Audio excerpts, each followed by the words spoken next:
Well, welcome to Blitz 8. And the premier rivalry in Class A the past 11 years has been Thornton Academy and Bonnie Eagle. Tonight they meet for the 12th time since 2008, and a bunch of years in there they didn't even play.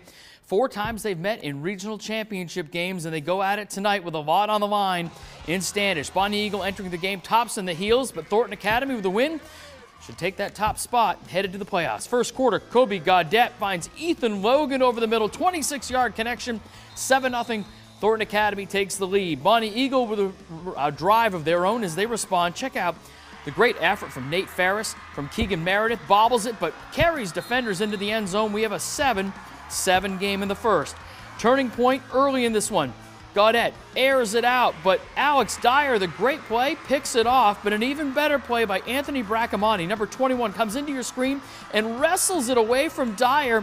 Picks him clean. You'll see here he emerges from the pile with the football, and Thornton Academy gets the ball back. A momentum swing right there. They capitalize.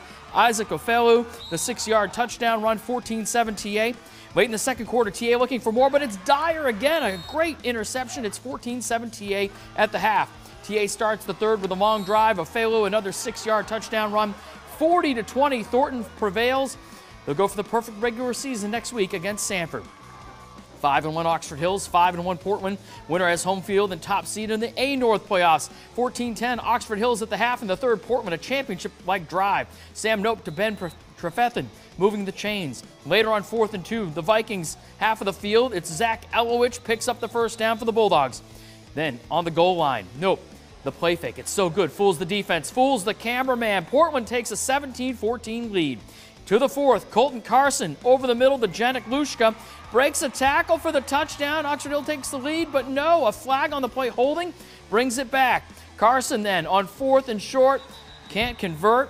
They get one more chance at it, actually 2 more chances, but this one picked off by Elowich, and that pretty much does it. The Bulldog defense comes up big, 17-14 Portland, the win. Portland finishes with South Portland. Scarborough coming off a loss at Thornton Academy, visiting Lewiston tonight. Lewiston on a 2-game win streak. First Red Storm possession, Chase Cleary, the beautiful touch pass to Jared Quintolani with the touchdown, 41-8. Scarborough with the win. They have Bonnie Eagle next week. Lewiston at Edward Little. Speaking of EL, they were at South Portland this evening. South Portland quarterback Anthony Poole, the junior, for a 1-win team, has really had a good year. Beautiful play here, finds the seam and then cuts back. 6-0 South Portland early. Off the ensuing kick, EL would fumble. Red Riots go to work. Poole another short touchdown, but EL would rally in the second half for the 21-20 win. South Portland and Portland. EL, like I said, with Lewiston next week.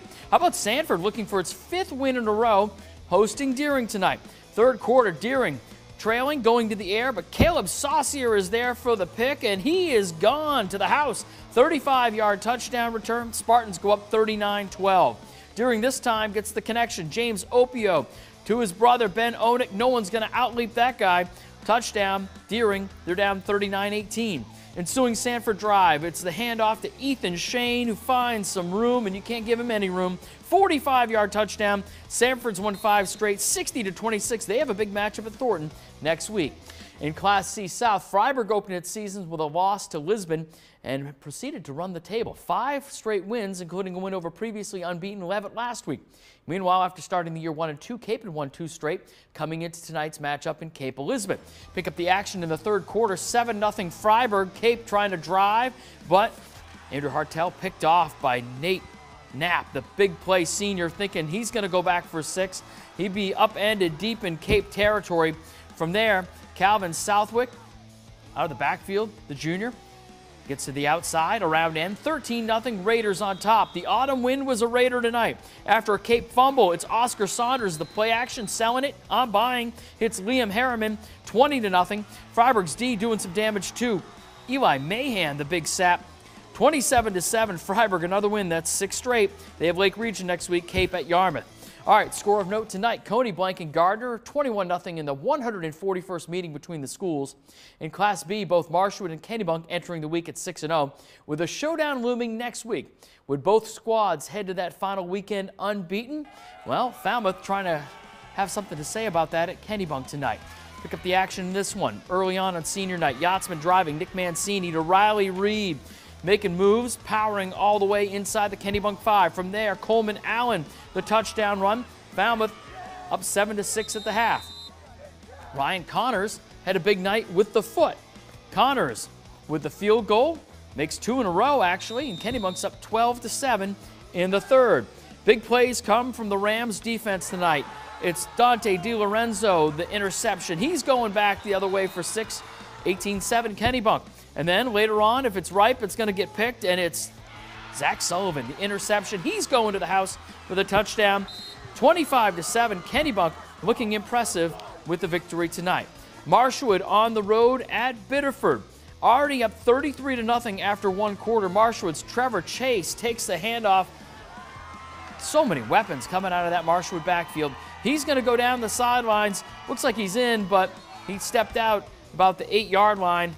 And from there, after a 56-yard run, it's Justin Bryant. All he does is score touchdowns, going into the end zone. The 8-yard score.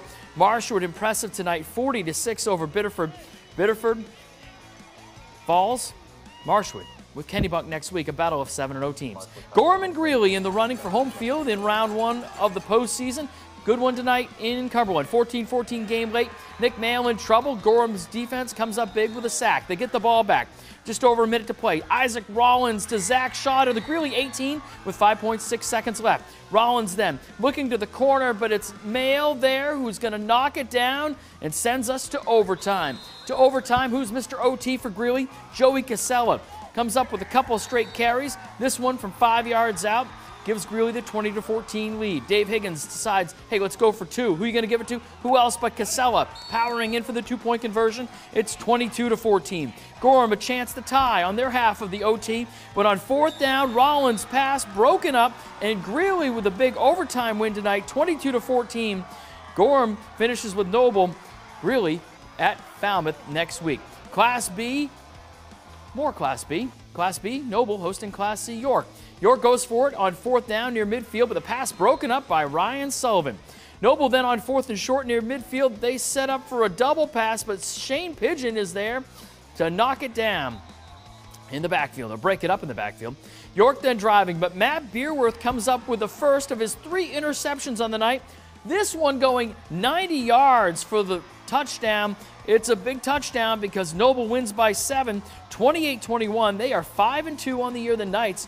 What a turnaround. Battle of black and orange up north. Brewer hosting Brunswick. Second quarter, 14-0 Brunswick. They've got the ball, and Nate Girardin rolls right, fires a strike to Trayvon McKenzie. That's going to move the chains. Later on, Girardin, this time, rolls left. Hey, he's versatile. Number 5. Oh, but it's picked by Logan Levanceler for Brewer. Brewer defense coming up big, but it was the Dragons defense that in the end throws the shutout tonight. Brunswick goes on the road with a big 14-0 win. They finish next week with Coney in a very meaningful game. Why so meaningful? Because Skowhegan, the top team in B North coming in, has trouble at Lawrence tonight. After a big kickoff to start the game, it's Kyle Carpenter with a touchdown, 7-0 Lawrence. More Lawrence, and this time it's Alex Higgins. He reaches the goal line, and the official says, hey, he's in, 14-0. Skowhegan leads Class B North, and they couldn't quite get it going. Lawrence with a win, 44-26. Big win for Lawrence. Wells on a 22-game win streak, hosting Mountain Valley. 7-0 Wells in the first, and TB12 going to work. It's Tyler Bridge up the middle for the touchdown. The Warrior defense came to play as well. Falcon QB Anders McDonald on the keeper. Jonah Potter and a collection of Warriors bring him down. Defenses have to key on Bridge, so stuff like this can happen. Peyton McKay, the junior, on the reverse. That goes 45 yards down to the Mountain Valley 4. From there, Bridge takes it in. 33-0 Wells, their second shutout of the year. They'll try and go to 8-0 next week as they visit York. All right, up north, defending state champ MCI at home against Oceanside. They've yet to lose to a team in the north. MCI making big plays. Ryan Friend over the middle to Dominic Wilson. See ya. MCI rolls 41-0. That right there is Blitz 8. Check it out again if you'd like on WMTW.com. Thanks for joining us.